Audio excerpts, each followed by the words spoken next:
Welcome to another edition of Coffee Break with Paolo. I'm Paolo von Schirach, your host and president of the Global Policy Institute, a Washington, D.C. think tank. This podcast is brought to you by Bay Atlantic University, located in downtown Washington, D.C., just 2 blocks from the White House. This series is produced by Switch and Board, also located in Washington, D.C. Today, we are talking about the new geopolitics and how the U.S. is positioning itself in this new world. We shall discuss the future of NATO, U.S. planned disengagement from the Middle East, U.S. policies towards Iran, very much in the news, and most fundamentally, the shifting balance of power in what is now called the Indo-Pacific region. To discuss all this, we have with us John Sitilides. John is a geopolitical strategist at Trilogy Advisors and diplomacy consultant at the U.S. Department of State. So extremely well qualified to talk about all these complicated matters and hopefully shed some light on these issues. Welcome, John. It's a pleasure to be here. We'll do the best that we can, Paolo. All right. Well, let's jump right to it. Let's talk Iran. Of course, we know it's complicated. There was a deal. There was struck by the then Obama administration. Then Secretary of State John Kerry spent I don't know how many hours, certainly weeks and months, negotiating with the Iranians in the context of a broadened, framework, and got a deal that was supposed to, at the very least, freeze the then, nuclear program of Iran in exchange for, easing sanctions, blah, blah, blah. Okay, fast forward to the Trump administration, no more deal. Where are we? Give us your reading of where we are and what do you see happening on this rather messy affair? In 2015, then candidate Donald J. Trump announced on the campaign trail that if he were elected president, he would rip to shreds that JCPOA. He considered it a deficient deal from the get-go, regardless of whether or not Iran was technically in compliance with it. And there were a number of reasons, Paolo, and a number of critics of the deal were very concerned about these profound deficiencies. Remember that it provided no access to Iranian nuclear documents, personnel, or military sites. It did nothing about Iran's ballistic missile development program. It did nothing about Iran's imperial ambitions and proxy wars in Lebanon and Gaza and Syria and Iraq and now in Yemen. And so it was given billions of dollars in sanctions relief and also unfrozen assets going back decades, with which it's been able to actually expand and escalate many of its military activities, especially in Syria. And so candidate Trump made very clear this is what he was going to do. When he became president, he gave the other partners, mostly the Europeans, because the Russians and the Chinese were not all that engaged in the JCPOA's activities in the last 2 years. But Europe was very much concerned that the Trump administration would, in fact, withdraw.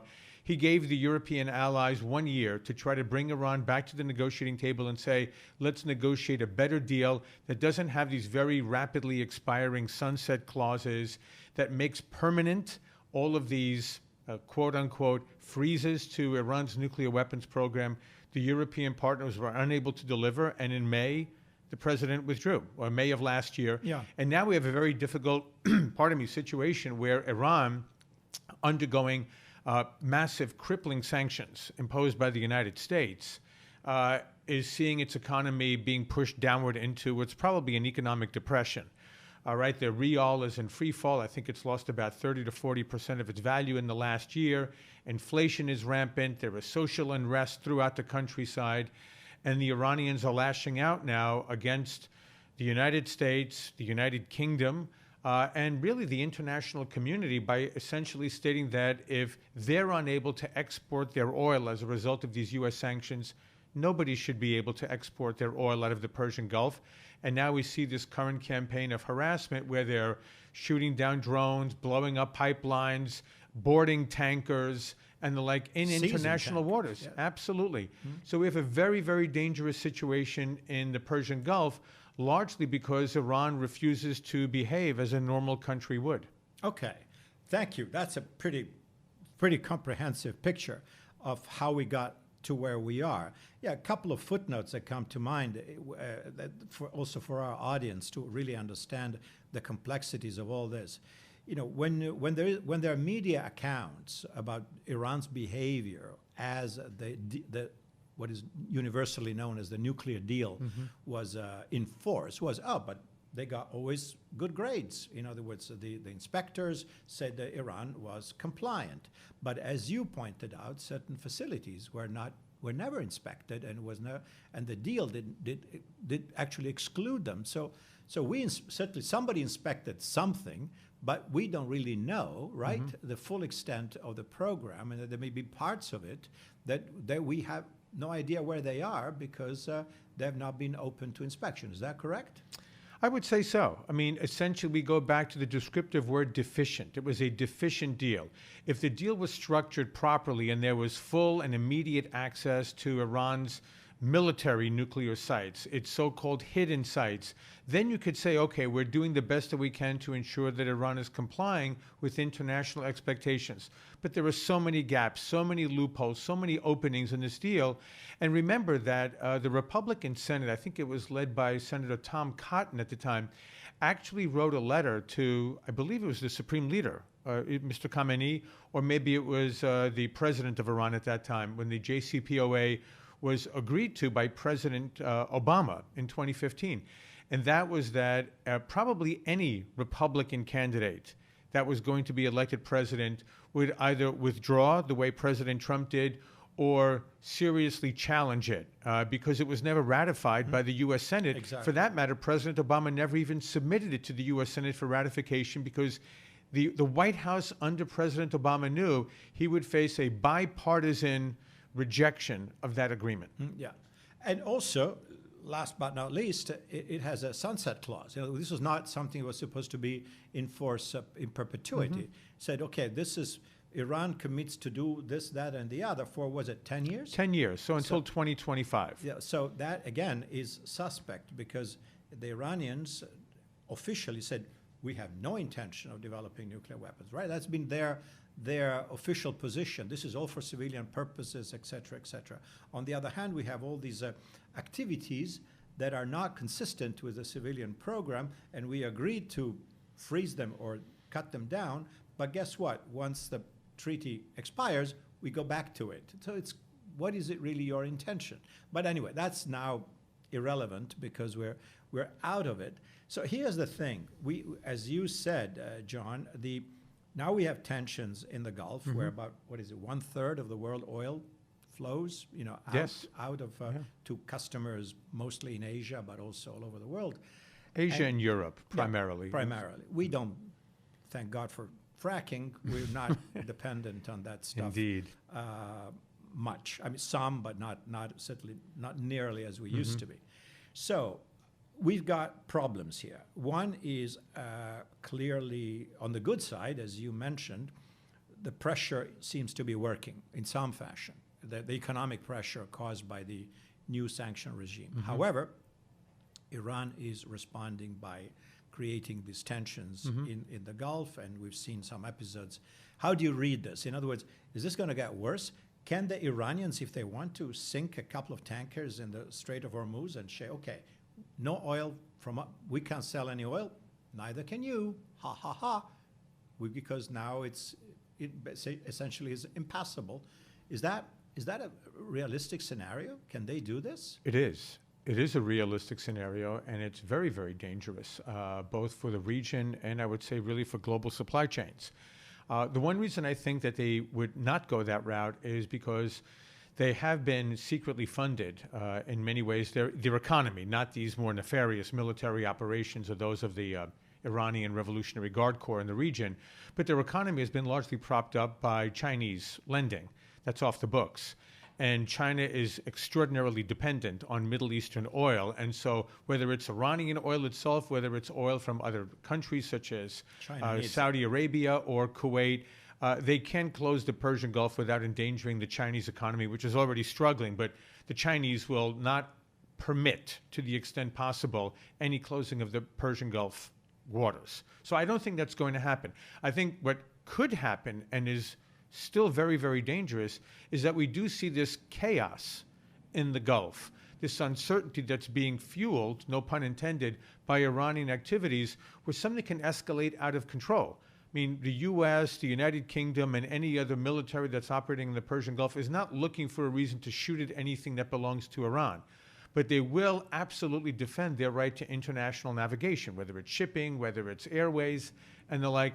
And if we have, say, an Iranian fast-action craft swarm around a U.S. ship, I'm pretty confident it won't surrender the way the British tanker, unfortunately, was forced to several days earlier. And you'll see a very pronounced U.S. response against Iranian forces. We could do extraordinary damage to the Iranian military, but I don't think anyone in Washington wants to go that route unless we're absolutely pushed against the wall. And then, of course, the fear is that the Iranians won't be able to retaliate in a symmetrical fashion, but they may unleash terrorist operations in the region, in Europe. In Iraq, they tried, yeah. in Washington, they tried to assassinate the Saudi ambassador at a beautiful restaurant here only a few years ago. So I think that's the concern about potential Iranian asymmetrical responses or retaliation against the U.S. or the West for overwhelming military force being used against Iranian assets. But it's very dangerous, and I think it's incumbent upon those countries that do have a voice in Tehran, whether it's China, whether it's Russia, whether it's even many of our key European allies, the Germans, the French, to be able to lean on the Iranians and let them know that there's really probably not going to be any relenting on the part of Washington, and that maybe there needs to be some way to get the Iranians and the Americans to the table, maybe indirectly first, but that a new agreement is the best way forward for Iran, not to continue to ramp up hostilities and aggressive activities against international commerce in the Persian Gulf. If we just go back for 1 second, and you mentioned that at the beginning about candidate Trump and his wish list, so to speak, which is not so bizarre, to ask that Iran would behave like a, quote, normal country. And we know the list that was, how can I say, explained and described by Secretary Pompeo, Yes. right? Was it about a year ago? Now I forgot exactly when, at the Heritage Foundation, and it was a list of about 10 points. I forgot. 12 points, yeah, in which he said, you got to do this, you got to do that. And of course, some of them have to do with the nuclear deal, but other points, as you indicated earlier, have to do with general overall behavior in the region, supporting proxy wars, terrorism, and the list is long. Iraq, Syria, Yemen, Lebanon, and terrorism, et cetera, et cetera. Yeah. And of course, the Iranians at that time said, this is a non-starter. This is not a basis for negotiation. But now, of course, we're not going to improve our behavior. We're going to continue to destabilize the Middle East. That was the Iranian response. Saying that, in their view, we are the bad guys, we are the terrorists, and whatever, that, no need to parse all their words. But the point here is this. My sense is, and please tell me how you feel about all this, that these sanctions are working. I was actually in a different setting where somebody said, well, if you say that the sanctions are working because they are destabilizing the Iranian economy, the answer is yes. But they're not working in order to have Iranian compliance. Well, the two things kind of go together, right? At what point do you think that the Iranians would say, okay, that's it, we had it? In other words, our economy is in free fall. As you mentioned, the currency has lost value, can't export oil, and we need to find some way out of this. Are we closer to that now, as the sanctions have been in force now for a while, and the U.S. has been, it seems, rather successful in forcing or convincing, whatever the choice of word is, the Europeans to essentially go along, even though they would rather not, telling them either you do the business with Iran or with us, your pick. And I guess they picked us, most of them. So where are we on that in your reading? I mean, the pressure is on. How much more do we need of this pressure in order to obtain some behavioral change on the part of Tehran? I suppose it depends on the endurance levels, what the mullahs can tolerate in Tehran. Because what's going to happen, I think, eventually, Paolo, is the private sector really is going to prevail on respective governments, especially in Europe. As you correctly know, the U.S. is using every coercive means possible here, peacefully. And really, President Trump is maximizing America's economic leverage, right? Everyone wants access to the U.S. market. And so President Trump isn't actually forcing anybody to not do business with Iran. He's putting a very simple, straightforward proposition. You have a choice. You can do business with Iran, but then you can't access the U.S. market or U.S. financing, U.S. banks, or you can not do business with Iran and you can have access to the U.S. market. And so governments are struggling to preserve that economic relationship with Iran by setting up these third-party payment mechanisms that avoid any type of transaction with U.S. entities, U.S. banks, and the like, maybe to have transactions denominated in non-dollar currencies.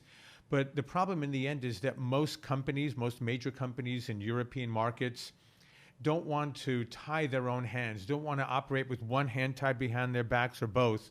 They want free and unfettered access to the U.S. market, and no business executives like to get involved in political controversies. So for them, it's a business decision. And when these major German and French and British companies are leaning on their governments and saying, look, you can struggle all you want with the government in Tehran, but we're doing business in the United States, and if that means we're closing our doors in Iran, that's what we're doing. And I think as you see more and more of that economic and financial squeeze on Iran, right? Because now the sanctions are there on Iranian banks, even the Iranian petrochemical industry, which was vital for export currency. So you have a number of issues that are working against Iran, but I think that's going to continue to play out as the private sector, not for political reasons, but simply in order to meet their bottom line, are going to say to their respective government officials in Europe, I'm sorry, we can't do any business in Iran. We're not pursuing this any longer. And then the European government leaders will go to Tehran and say, you know how much we want this deal to be in place. We want to preserve it. But our own corporate executives are saying no. So we're not going to be able to save your economy. And if Russia and China can do it, great. But my sense is the Iranian economy cannot subsist with just those two major trading partners. Yeah. Right. And the Russia trading relationship is not that robust, and China is almost all natural resource exports to China. It's not going to be enough to sustain. And I think the thinking is hopefully that either they do actually change their behavior in the region, and they become much more accommodating to their neighbors and to international commercial activities in the Persian Gulf and in the Indian Ocean. Or that they recognize that their economy will continue to suffer, their people will suffer, and at the risk of being overthrown by their own people, will come to the table and negotiate the kind of deal that hopefully would have been hammered out 4 or 5 years ago. All right. Let's, as our president says, let's see what happens, right? It seems he says a lot of things. He says a lot of things. That's one of his favorite expressions, if I'm not misquoting him. I hope not. Anyway, so let's say it's complicated enough, and let's hope that the Iranians, as you pointed out, are sensible enough not to push, not their needling, their harassment of tankers and other vessels, sailing through the Strait of Hormuz, that they're not going to push their luck too much and in causing a major accident that would cause in turn a response and heavy retaliation on the part of the U.S. Paolo, they have the power to reorient the direction of the future of the country, of Iran, a great country, the inheritor of a great Persian civilization. It's in their hands. All they need to do is to rethink the way they're governing the country and behaving in the region and internationally. Yeah, I mean, I concur. I wish... I don't know if they're listening to us in Tehran. Maybe they are. Maybe. We'll see how far Senator Rand Paul gets with that assignment. That's a tough one. Good luck to him. Anyway, good luck to him. Yes, this is about his special mission, so to speak, of being some kind of a messenger on the part of the president. For somebody who is certainly not a warmonger, at least in terms of being a proponent of restraint regarding American engagement, maybe he's the right person. But can we talk about that for a moment, Sure. Paula, before we switch subjects? Let's keep in mind, I think a number of people are looking at President Trump as somebody who wants a war with Iran. If I were his political strategist, the last thing I would want is any type of a major military engagement going into 2020, which would severely diminish his opportunity to be reelected. And that's probably his number one priority now in terms of his historical legacy, to be reelected, and probably to be reelected free of any quote-unquote Russia cloud hanging over his presidency the way it has been since 2016. But the president campaigned on ending what he calls stupid wars in the Middle East, Iraq, Afghanistan, making sure we don't get involved in Syria, but focusing all of our military efforts to try to destroy Islamic State in the region. And so if there is a very targeted response to Iranian malfeasance in the Persian Gulf, that may be the case. But I don't see any type of planning in the White House or anywhere in this administration for a major military engagement against Iran or any country in the region for that matter. On this, I fully agree with you.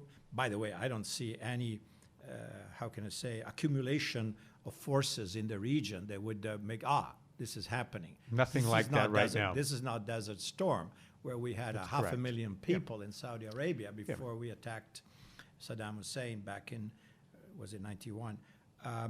Anyway, let's move on. Let's see how the things develop. But staying within the region, and you talk about stupid wars.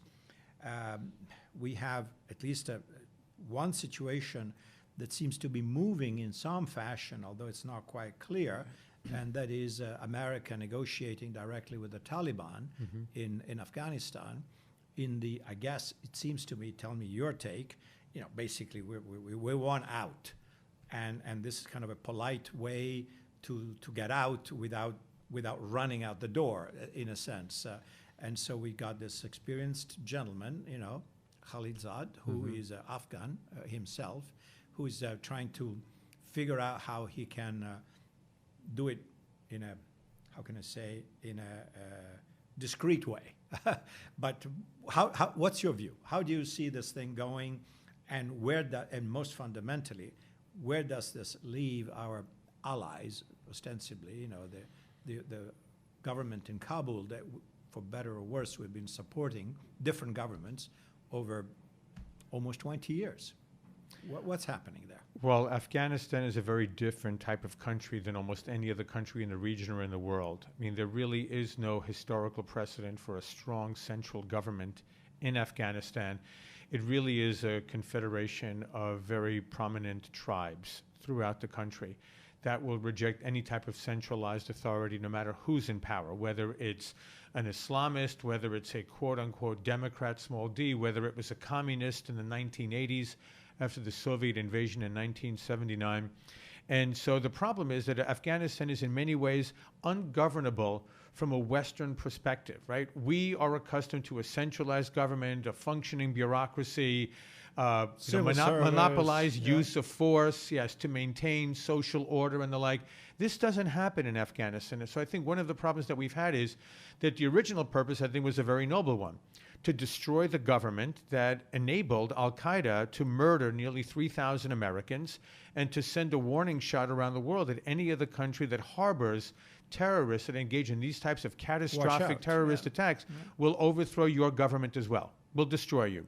And I think that was very noble. The problem is that we've never really had a strategy for what happens in Afghanistan after we topple this nefarious government.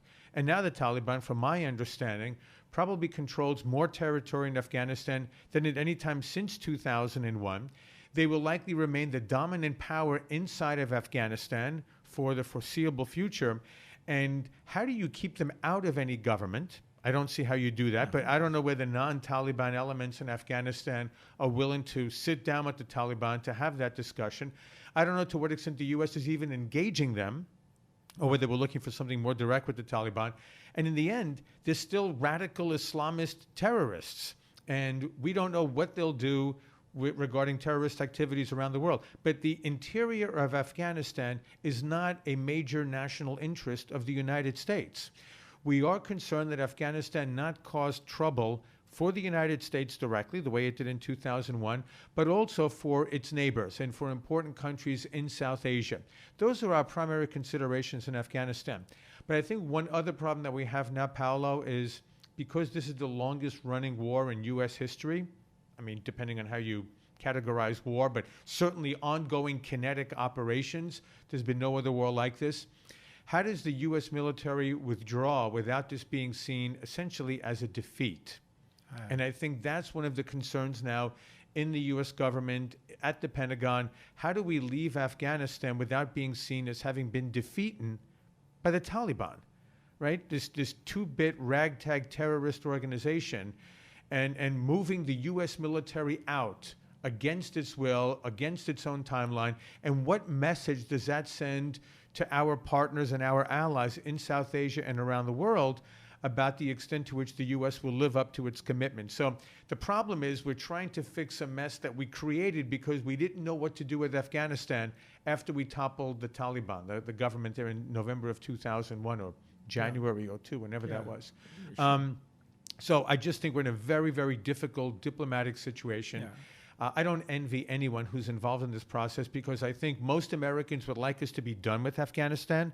I don't think we want any more American servicemen or women losing their lives there. There's no direct, immediate threat to the United States. And maybe there's a way to bring regional allies into the mix to try to pacify the country. But, for instance, you're not going to get Pakistani, Indian, and Iranian forces together, together in Afghanistan. These are the kinds of missions that the U.S. has normally led in terms of coalition building. And I think any government that has the Taliban in it is going to be a government that we can't trust, and any government that doesn't have the Taliban in it will be continuously attacked by Taliban forces. Afghanistan is going to be a mess for many, many years to come. I'm afraid, I mean, I'm a little, if I may, a little more pessimistic than you are. More pessimistic. More pessimistic in the sense that I remember, I'm sure you remember very well, you know, the Paris Accords that led to our exiting Vietnam, right? That was contingent on our American willingness to step back in if the North Vietnamese would misbehave. Then, of course, it was Watergate, collapse of the executive authority in the United States, and a complete distaste for anything that had even had a whiff of odor of Vietnam. And so the North Vietnamese, now being stupid, they figured out, okay, all clear, let's go in. And they essentially conquered South Vietnam. And the South Vietnamese, seeing that, you know, Uncle Sam wasn't coming, they just, you know, bolted and surrendered in no time, essentially. That it wasn't a major campaign. I'm not sure if the two situations are similar, but once we're out, I think we're really out. I agree. And our friends in Kabul, they'll get the message. And either they make their own private accommodations with the Taliban and say, hey, me, Taliban, all along. You know, I am so sorry. There's a misunderstanding here. Americans, bad. Me, Taliban, you know, all that or something else.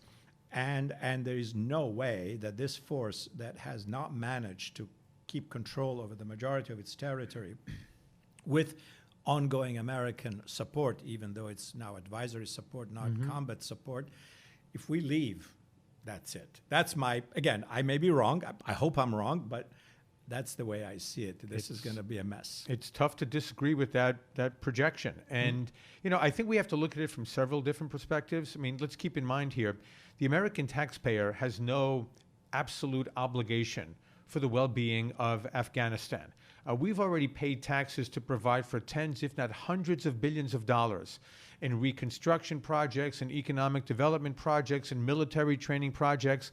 Ultimately, the Afghan people have to be willing to fight the Taliban, to defend their country against this organization, or to come to some type of modus vivendi with the Taliban. But it's not our perpetual, permanent obligation to provide for the well-being of Afghanistan. We have so many problems in other parts of the world, and we have many severe problems here in the United States. Absolutely. With pockets of poverty and underdevelopment and hollowed out economies in many parts of the United States economy.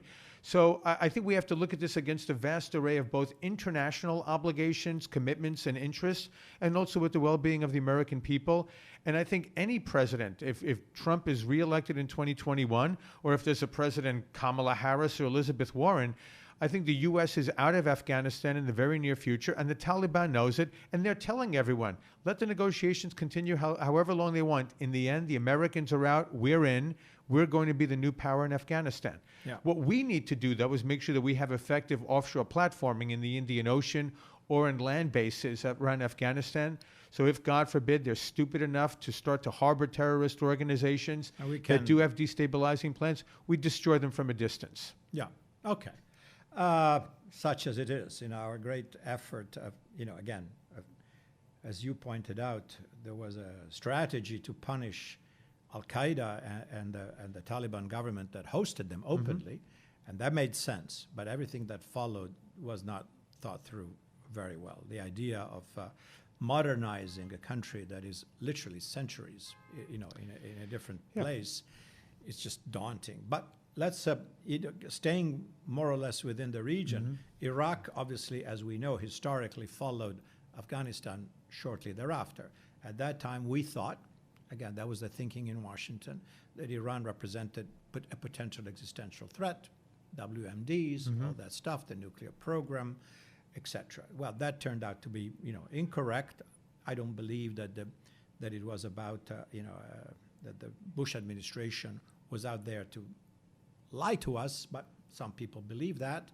But in any event, we went in on certain premises. And then, oddly enough, if we fast forward, please tell me if you agree or not with this rather succinct analysis, the odd thing is that the end result is, notwithstanding all the destruction, the death, et cetera, in Iraq, that now Iraq is essentially a proxy of Iran, kind of. Not totally. We're still there. We're still nominally friends and do certain things, but certainly Iran now is able to exert a degree of influence in Iraq that under bad old Saddam Hussein, oddly enough, it did not have. So what's your take? I mean, where are we there? In other words, that's a different situation. It's not Afghanistan. Some similarities, but also huge differences. Can we, America, maintain a degree of influence and friendship with the Iraqi government, considering their shared Shia affinity with the Iranians and the ability of the Iranians to actually be there on the ground, organizing militias and controlling certain elements, at least, of Iraqi society? What's going on? Tell us what's going on. I know it's easy. There's clearly a lot going on. Look, first of all, going back to the premise for the war, I agree with you. I think that the Bush administration and the coalition, the 40-plus countries that were involved in that coalition, genuinely believed their own respective intelligence services. I mean, this is Europe-wide, the Israeli intelligence services, not just the Bush administration, actually believed that there was still a very substantial WMD capability in Iraq that had to be taken out of Saddam's hands in the wake of the September 11th attack. So there's a context for the Iraq war. But I think one of the things that we completely botched after the war, and it's not just the so-called occupation or the restructuring of Iraq or the unfortunate de-Baathification of the entire government apparatus that really opened the door for al-Qaeda in Iraq to be able to engage in its gruesome terrorist activity starting in 2004 against the Iraqi people and against U.S. forces. But also, we, again, tend to take a Western perspective. We wear our Western glasses when we're dealing with non-Western societies.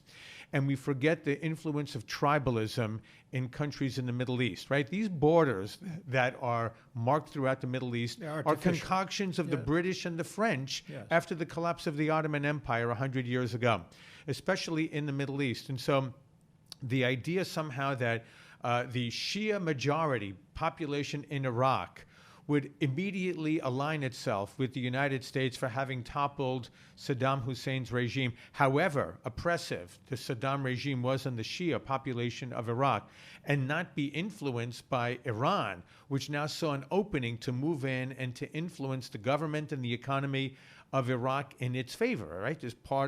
This larger crescent. This Iranian crescent, so to speak, from Tehran to Lebanon, Syria, and the Mediterranean. We missed that boat completely, and we completely misjudged tribal politics inside of Iraq and how Shia and Sunni were turned against each other if persuaded by the right forces. And the Iranians were masterful at this. It didn't mean that the Shia people of Iraq had to, in lockstep, follow Iranian policies. And keep in mind, I believe his name was Supreme Leader Sistani, yes, who was the Supreme Leader of the Shia population of Iraq, was very much a quietist. He was opposed to any type of military activities and one who espoused a much more peaceful version of Shia Islam in Iraq. Nothing like what we see coming out of Iran for the last 40 years. True. So we could have been a lot smarter about that, but I think we had too many people in Washington, maybe in London and at NATO headquarters. NATO wasn't officially involved, but many of the European capitals that were involved in that coalition war that really didn't understand the importance of religion and of tribalism in Iraq. And that's how this all played out so miserably over the last 15 years. Today, I would say Iraq has a decent shot at performing as a truly sovereign nation. And it seems to me that the government there is trying to work out a delicate balancing act between what is still a preponderant Iranian influence, especially with a lot of the cash that the Iranians got with the unfrozen assets from the JCPOA in 2015. A lot of that went to their own proxies and militias and for social services among the Shia and among the starving Sunni, especially those who escaped the clutches of Islamic State, to try to win those people over to their brand of Islam in Iraq. So the Iranians are engaged in malign activities in Iraq. Mm-hmm. The U.S. is trying to continue to assure the Iraqi government that we will provide for their political stability, will not allow for their borders to disappear, which is very important for any government, including that in Baghdad, because there is a question mark right now as to whether or not Iraq and Syria, for that matter, will ever really exist as the political entities that we've known them as for the last 100 years. Yeah. But look, this is difficult, but there's really, I think, a bipartisan consensus, at least here in Washington, to continue largely with this policy in Baghdad of trying to maintain a military presence, to not lose all of the gains that we've achieved with great sacrifice over the last decade, and to try to constrain Iranian ambitions in that very important country in the Middle East. So I think you're still going to see some constancy in Iraq. Mm-hmm. And it's a very different case study than what we just discussed in Afghanistan. Of course, as we know, last but not least, as everybody knows, Iraq has some resources, namely oil, obviously. Mm-hmm. It can finance to some degree its own development, not entirely, because they have so much to do and the destructions. We haven't even gotten to the caliphate and essentially the virtual destruction of Mosul, second largest city in the country because of being a theater of war, and that now successfully liberated thanks to American efforts and everybody else. Anyway, but yes, let's try to at least contain our losses and maintain some degree of influence without too much sacrifice. Certainly we have no combat troops at the moment in Iraq, but we have a presence. We continue to train and advise the Iraqi military. Let's see how that works. Let's shift gears a little bit, because we have so much more ground to cover, and it's great to be able to have, to paint this big canvas.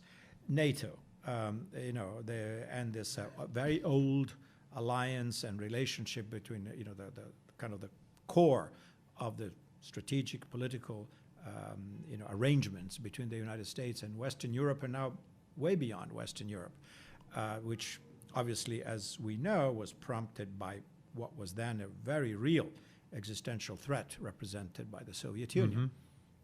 fast forward to, the late 80s, followed by Berlin Wall in 1989, 1990, bloop, no more Soviet Union, no more Warsaw Pact, and all kinds of things have happened. So today, some people say, oh no, but that said, NATO is very important because it's still this framework for dialogue, for discussion, and it's the major instrument that ties United States and Canada to the fortunes of Europe. It still provides a very valuable function, et cetera, et cetera. And I don't think there are no active movements that say, dissolve NATO, we're done with that, not here and not even in Europe. What's your take? What's the residual value of this old arrangement created for different purposes, in this new geopolitical environment in which there is no Soviet Union, but there's still a kind of a nasty Russia doing funny things, to be polite, whether it's Crimea or Georgia or other things, cyber attacks and against Baltic states. Or what's your take? How do you view the residual value and the opportunity to maintain this organization into something viable and, quite frankly, credible? I think it's a great question for a strategic dialogue that will probably take years to come to a conclusion. And I say that because I think it's a very legitimate question. What is the purpose of NATO?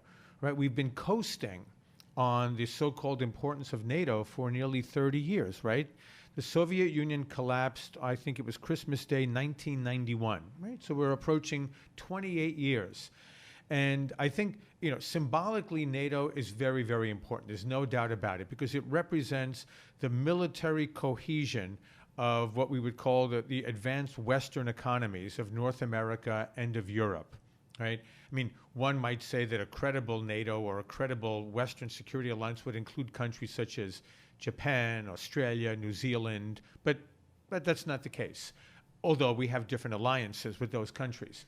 But that's really what NATO represents, I think, symbolically as the bedrock for that type of integration of the North American and Western, or we'll just say now more European economies. But there are such profound differences inside the alliance about the threats that you just recited here, Paolo. So on Russia, there are some countries that see Russia as a very malign power in the Eurasian continent. And there are other countries, look what's happening now in the disagreement between Washington and Berlin over Nord Stream 2. And Germany's willingness to actually increase almost by 100% its dependence on Russian oil and natural gas. I think this is a natural gas pipeline.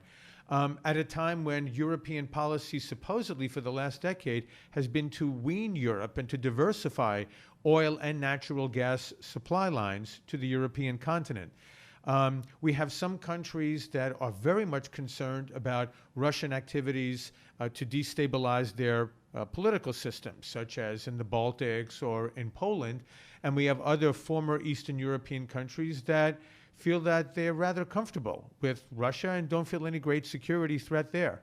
And especially in terms of traditional societies in Eastern Europe that think that Russia provides what we would call maybe an illiberal alternative to a more cosmopolitan Western European that's for globalization, for migration, for integration of economies.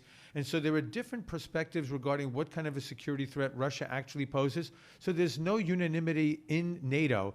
There wasn't in the 1980s either. You and I recall the great missile debates there about the tactical and theater nuclear weapons. So there were no halcyon days of NATO. We were always in contentious disagreement with our European allies. And all that, yes. Absolutely.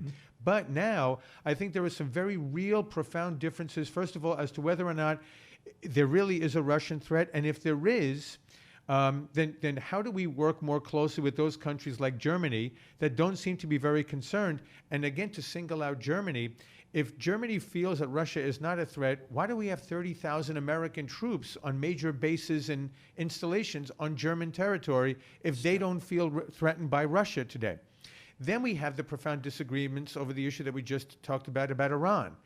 And, is Iran a threat to the Western alliance? right? One of the things that we've been looking to do is work with our allies in Eastern Europe and throughout the Black Sea and Southeastern Europe to provide for an anti-missile shield to protect Europe from Iran's very threatening ballistic missiles program, especially if they're able to perfect a nuclear warhead that they can place atop those ballistic missiles. Well, at the same time that we're having this discussion about providing an anti-Iranian ballistic missile shield for Europe, we have European countries that are at odds with the United States under at least this current Republican administration, not so much with the prior Democratic administration, as to whether or not we should abide by a nuclear deal. And again, we just went over the pros and cons of that deal. So NATO has no overriding mission or purpose right now that anyone can look to that's connected to the geopolitical realities in Europe or along Europe's periphery.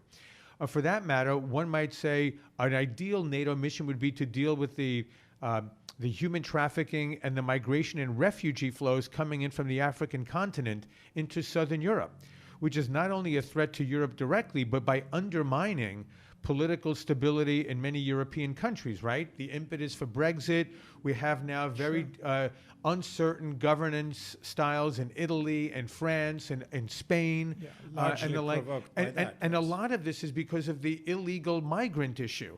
And so we haven't found a way to address that issue together either. And so the future of Europe is very much in question in terms of the European Union as a viable political entity, whether or not the euro will survive as a currency given the differences between a more disciplined North and a profligate South. And then from a security perspective, most NATO countries don't agree on what their external threats are. So from an American perspective, I like the idea of NATO, but I think it's a very fair question. What is the mission of the alliance? How do we have all of the members genuinely adhere to that mission?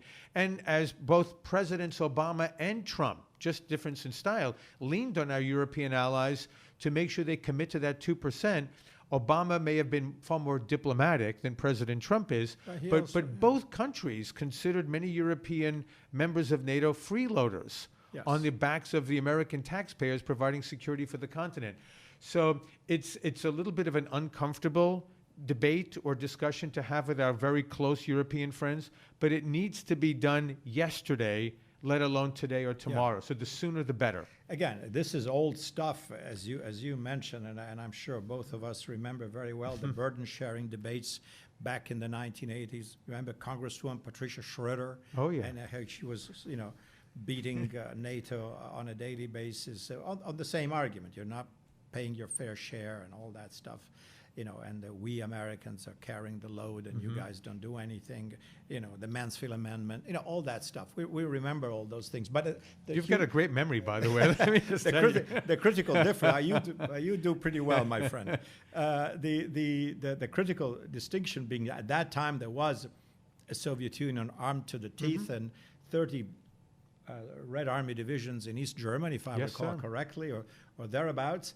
Now all that is gone, and so that kind of glue that kept things together, it's not that convincing. And by the way, again, if memory serves me right, even way back at the early gestation of NATO, those who were part of the process leading to its creation, in a sense, believed that it would be a temporary arrangement because Europe was destroyed, was weak, had no credible defenses after the end of World War II. There was reconstruction, if anything, to be done, and that America would step in, but on a temporary basis until Europe would kind of, get back on its feet. I believe it was, if I'm not mistaken, then first SACEUR, General Eisenhower, who said, we can't be there forever, in his, when he was confirmed. So, but instead we were there for the duration. The point being that, and I think this is not an incredible argument to make, Europe has 450 million people, if you take the European Union as such, certainly a major world economic power, and it's not unseeming that Europe would be able to put something together which would be its own indigenous, autonomous security arrangement in this new and post-Cold War environment. In my experience, noises to that effect have been made for decades, and most recently I think it was President Macron who said something about closer defense cooperation and adding a security dimension to the European Union. I mean, this would be very sensible. Unfortunately, the Europeans tend not to do a lot of the sensible things that they should be doing. And so NATO becomes the default thing, right? So why do we need to do this? Because Uncle Sam is taking care of business anyway, right? So that, it seems to me, part of the complicated debate, because if Europe would be able to take care of itself, which it has the tools, it doesn't lack the knowledge, the financial means, and the resources to do so if it only wanted to. But the fact that Europe doesn't exist as a government that we understand it, and so to put together a credible security arrangement without a government, it's a big hurdle. What do you think? One of the things that makes us very uncomfortable when we're honest about why the NATO alliance was formed was it wasn't just to keep the Russians out, it was to keep the Germans down. Yeah. And when you look at the historical background, for 100 years prior to 1945, German militarism really was at the heart of catastrophic wars in the late 19th century, the First World War and then the Second World War. And so there were two reasons for NATO to be established, right? It was America in to keep Russia out and to keep Germany down. But today, Germany is the economic colossus of Europe. And in many ways, Europe revolves around what decisions are being made in Germany. Not on a military front, but certainly economically, and in many ways you could argue politically. But I think the degree to which Germany feels that it is a more independent country now, that it feels no security threat from Russia, I think in many ways the Germans themselves would like to see NATO as a weaker institution, still there providing some protection for Germany and for Europe against unknown or vague threats. But Germany itself right now is in an ideal situation where it has great influence and power over all of Europe. And no responsibility. Well, not only no responsibility, but when they conduct military exercises, their soldiers have to use broomsticks because their rifles are completely inoperative. I mean, they've completely hollowed out their military. So I think there's going to be a long-standing question about how we work with our European allies if, God forbid, a genuine military threat arises and we need to respond together as an alliance. Until then, my concern is that most European countries are not going to meet the 2% minimum. They won't take their defense requirements very seriously. And what happens in a post-Trump era, whether a Republican or a Democrat takes over the White House or wins the White House, my guess is they won't be as rambunctious with the Europeans as possible. So in many ways, just the way the Taliban is waiting out the Americans to leave Afghanistan, the Europeans are probably waiting out Trump to leave the White House so that they can get to business as usual with another Democratic or Republican president. More congenial and more softer on them. Yeah. All right. Well, we'll see. We'll see how that evolves. And now let's get to talk about complicated issues, which is a transformation of geopolitical balances. Globally, really, but in particular in the Pacific region, and that is the rise of China. Yes, sir. You know, we were told not too long ago, peaceful rise, right? Now we hear a different music coming out of Beijing, and so there is a combination here, and I think it's kind of, for me, I'm interested, and I don't have the sufficient information to figure out a definitive opinion, but I'm sure you, as a student of all these matters, look at this keenly. Obviously, much of it is predicated on the economic rise of China, right? And I think a good question is how real that is, which I really think that many people take for granted. China is on the up and up, unstoppable. Their model is working, and it's going to overtake everybody, and that's kind of the way it is. Let's get adjusted to it.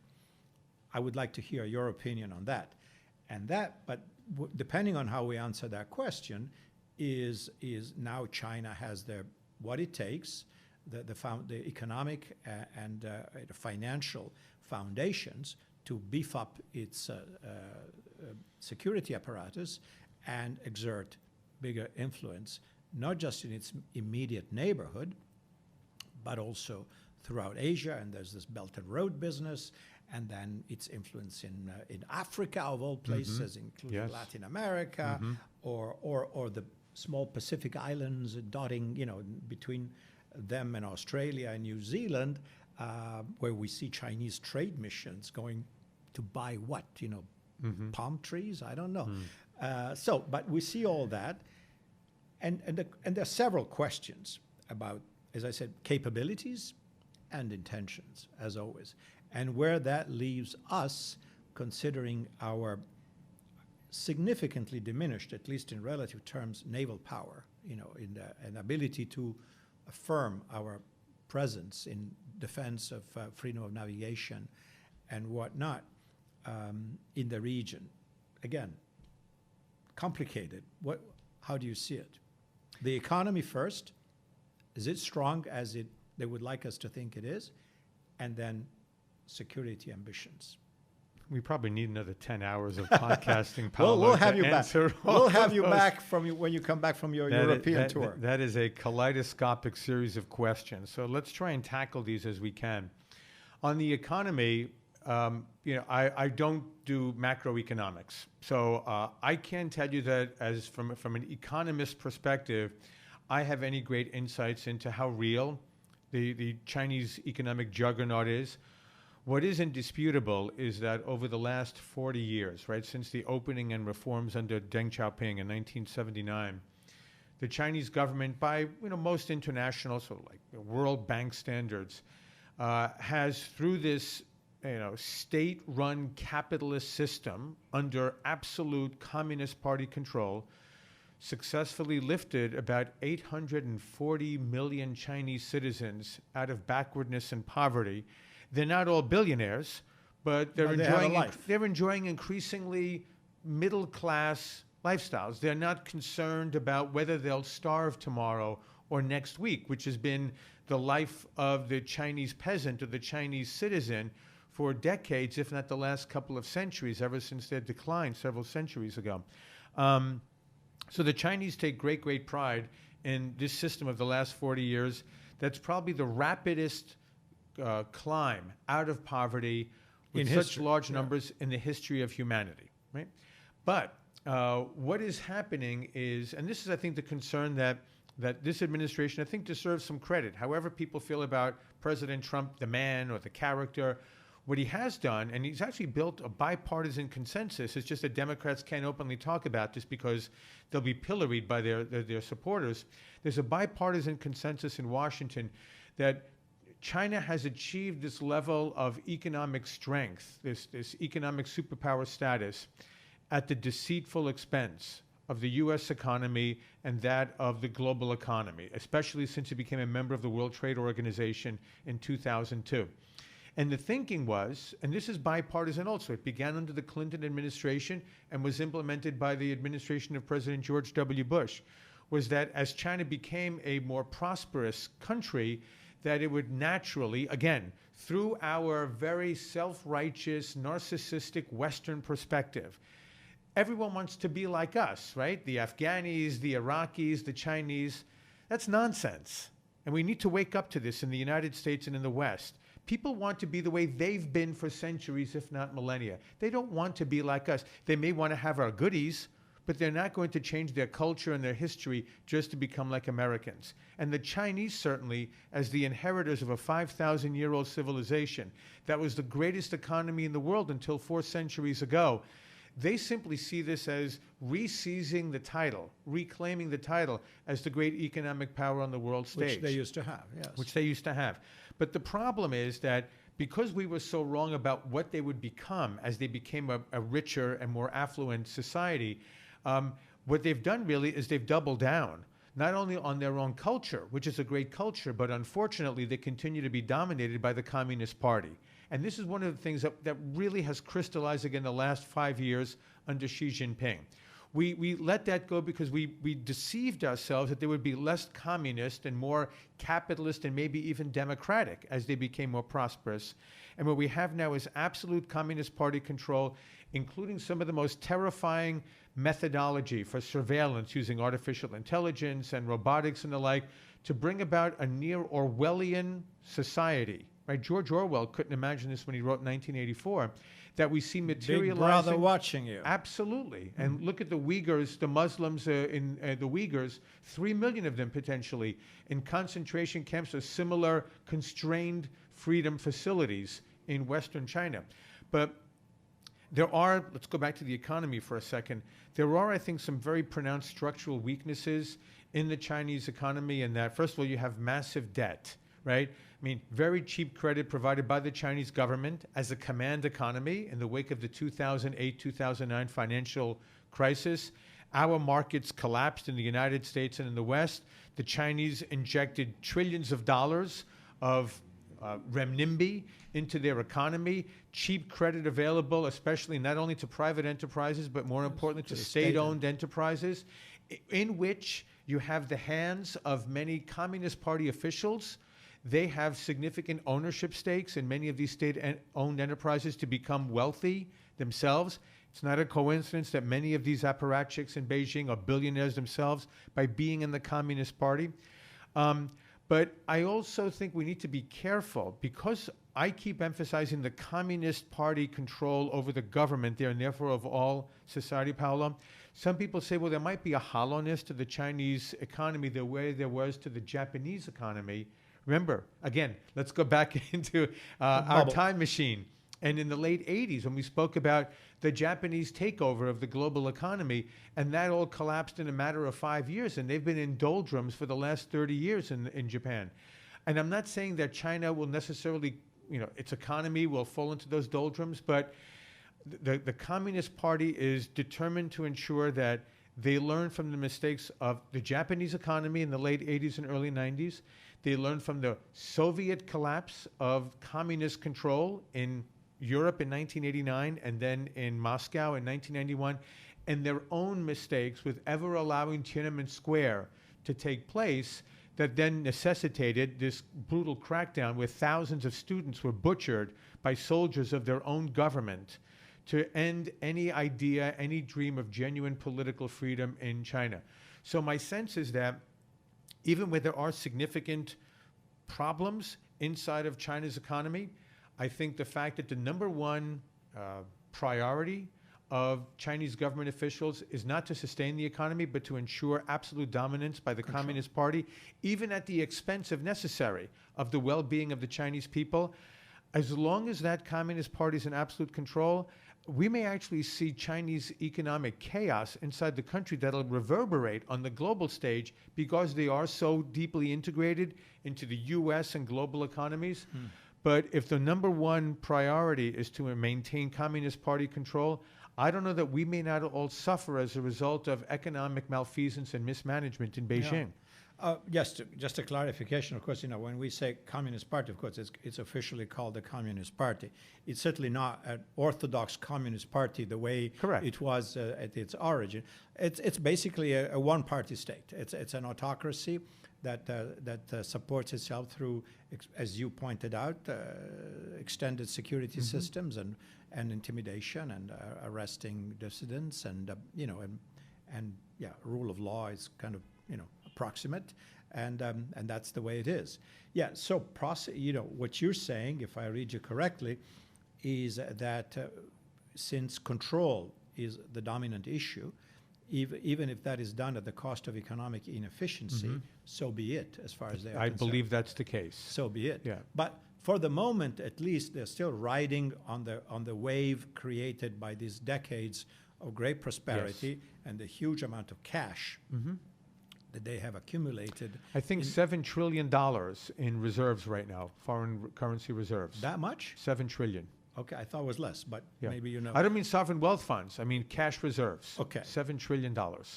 So that's a lot of dinero, a lot of money to fund a lot of different things. And we can see that there's been an element of, aspects of assertiveness in Chinese, foreign policy. And that, causes some element of disquiet here.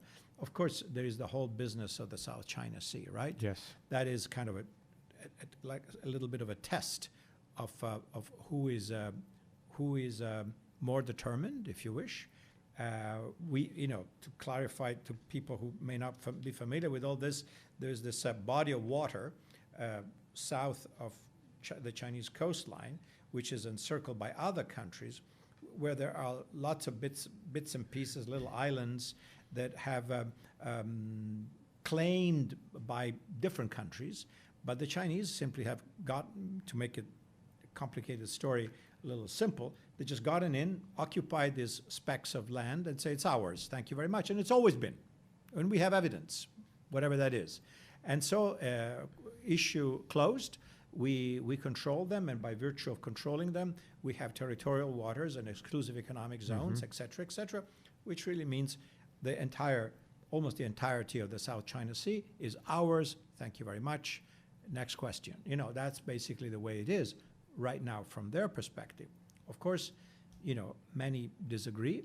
Washington has shown its displeasure, but the question is, what can we do about this? That's just one test of the changed of the shifting balance of power in the region. It's a critical and very, very perilous situation in the South China Sea. And not only is it the large body that you describe accurately, but it is maybe the single most important body of water outside the oceans in the world. 1/3 of the world's commerce passes through the South China Sea annually. About $5 to $6 trillion worth of goods sail up and down the South China Sea, almost all of which is actually international waters.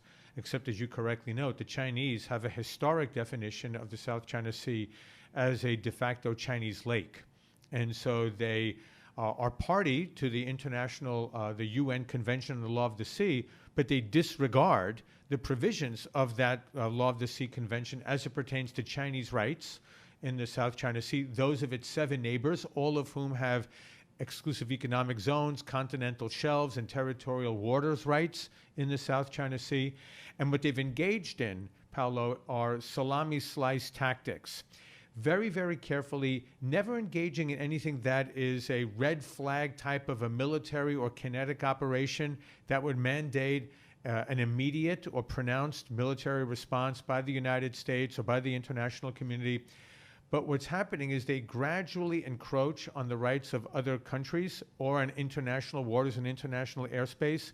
Again, never crossing the line, so there's never a response, but each time accumulating more and more rights, more and more territory, and effectively converting this into a Chinese-dominated part of the world. And the Obama administration and the Trump administration have both conducted freedom of navigation operations in the South China Sea. The Chinese have protested. There's been no escalation, which is good news. But, you know, you could have a situation where a very heavily built up Chinese Navy. Keep in mind that the Chinese military budget has increased 650% over the last 25 years, about 30 times more than that of the US, the Russian, or the European military budgets. And so you have a very, very powerful Chinese military, and it may one day decide to assert its rights using military force in the South China Sea. And it won't use it against the United States, but it may use it against Taiwan or against the Philippines or against Japan, and essentially test America's resolve to potentially go to war against China to defend Iraq or an oil reserve beneath the seabed in the South China Sea or in the East China Sea. And then you have the political question in a democracy like ours, would a U.S. president really ask the American people to go to war with China, this economic and military colossus, over a couple of rocks, over Iraq? Yes, yeah. And we have to be ready for that. And I believe that our military is ready. I like to believe our diplomats are ready for that. I don't know what that planning looks like, but I think we have to demonstrate absolute resolve to defend every inch of international freedom, of waterways and of airways and of shipping lanes, because if it's chipped away there, then the entire global commercial network is at risk of collapsing. But on that, you know, we have an issue, I guess, of capabilities, right? China was not a major military power, you know, until not too long ago, and the U.S. was by far the dominant military power in what is now called the Indo-Pacific, but at that time was still the Pacific. Right now, as we know, even though this administration has increased somewhat the defense budget, it looks like an enormous budget, but in reality, you know, the cost of new weapons is so extraordinarily high that you don't buy a lot of stuff, even with $700+ billion a year in defense spending. And at the same time, China has armed its coastline, and so in that particular part of the world, it enjoys a very significant tactical advantage. There is even talk, and please, give me your take on this, that U.S. carriers, which are the strong points of our naval power, are really at increasing danger against, the threat of anti-ship missiles, of which the Chinese have deployed thousands and thousands on their coastline, etc. Which is to say that becomes a deterrent. We used to deter everybody, right? Now it looks like potentially the Chinese have enough force in place to deter us and to say, guys, have you looked at the shifting balance of forces in the region? You really want to come near us? Watch out. What do you think? Well, this is where I think it's going to become probably a more dangerous theater of operations in the years to come, for precisely the reasons that you lay out. And the U.S. military recognizes that right now we are more effectively deterred from freedom of military operation in the South China Sea and throughout the Western Pacific than at any time since World War II, since Japan controlled that part of the Pacific Ocean. So I think you're going to see is not only these significant new expenditures, but a repositioning of American anti-aircraft, anti-ship missile systems in Guam, potentially in the Philippines. Will sell more to Taiwan, help to rearm Japan more effectively, and really bring about a more muscular American and allied presence along this first island chain off of the South China Sea and the East China Sea. But I think the problem is going to be the Chinese know this is coming. So they would be more effectively deterred if we're able to get all of these repositioned armaments into the Western Pacific, say in 5 years' time. So do they see a window of opportunity to strike and achieve military goals before the U.S. fully repositions the way it chooses to? And in that case, would it be, say, a possible military operation against Taiwan, which is really the prize for China? And they're open about this, right? There was a speech this past January, I think it was President Xi himself, who said Taiwan is going to be reunified with China by 2049, the centennial of the establishment of the Communist People's Republic of China, ideally peacefully, but if not peacefully, then perhaps through other means. So that's the prize for China. So that becomes the timing issue, and this is where the game theorists get very, very busy. If the Washington does this, how does Beijing respond? If Beijing does this, how does Washington respond? If Japan and China go into a downward spiral over the Senkaku Islands, or the next political party in Taiwan that comes to power declares independence. All of these potential scenarios, and I think it's going to be a more dangerous region for the next 5 to 10 years, especially because of the military component that you accurately describe here. Here's the thing. I mean, obviously, it would make sense, but this is but this is kind of complicated, for this administration to weave, alliances and coalitions. Clearly, we would have. It would seem to me, and tell me what you believe. Japan is obviously our ally, for a number of different reasons, including the fact that they are the first line of defense. They're right next door to China. South Korea. And we have a defense treaty with Japan. We are legally bound to their defense. And certainly, every time, at least off the record, when I talk to them, they say, yes, we're here. And we are your friends, and you are our friends in the Pacific.